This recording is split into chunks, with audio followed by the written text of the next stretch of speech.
Viva 2023 is something that I've always been keen to attend. It's my passion to bring in national women's issues. So one thing that motivated me to come here is that this is where the powerhouse is. And so I wanted to bring in the national women's issues from Vanuatu, but not only national women's issues that affects the lives of everyone, including young girls and children. The LGBTIQ network has come so far with its advocacy on national and also regional level. I think the engagement with the Women Deliver will prompt our advocacy on international level. One of the, I think for me, is that throughout the whole process, ensuring that Pacific women's human rights defenders' voices when it comes to decolonizing sexual and reproductive health and rights, gender climate justice, and these so forth issues that we are going in with will not be watered down. We will maintain a strong Pacific groups' voices in all these spaces. I've learned quite a lot attending this, and it has given me a greater insight in coming from a smaller island of Bougainville, that I feel that I now have a networking of organization, the groups in the Pacific, and what I've learned I can now take back to Bougainville. And for me, seeing it in that perspective is the greater the network is, the greater development in what the BWF is fighting for would have a voice.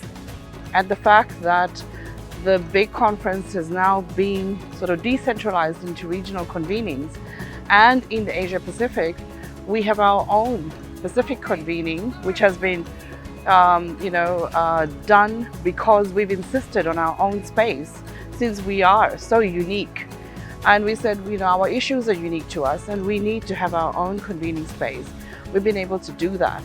We think we make progress, but listening to some of the statistics today, it's 300 years or 130 years to achieve just on gender equality, pay equality. There is so much we need to do. And for women coming together, and especially for women from different cultures and backgrounds coming together to know that they too are important, they too have a voice, and we too can collaborate on important matters.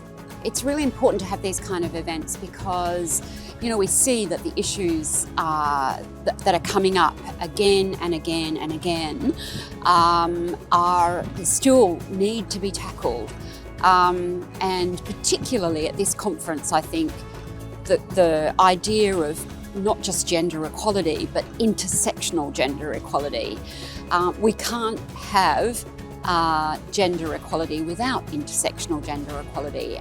I think there's been a really strong emphasis on inclusion and diversity at this Oceanic Pacific convening, and that's really important because we're getting to hear directly from women with disability, from young women, from persons of all diverse genders who come from our region, as well as really having representation from all parts of our huge big ocean states in the Pacific. And that's really important because we get to hear directly what matters to women and girls and diverse persons in the region. And then we know what we should be amplifying when we go to Kigali in front of world leaders and leaders in the development sector to say, this is what's important to us as the Pacific, this is what you should resource, this is what you should bring political will to bear on. Being in the room for the first time at one of these events, I get a real sense of tomorrow. There's a real sense of change. It doesn't feel like it's a talk feast.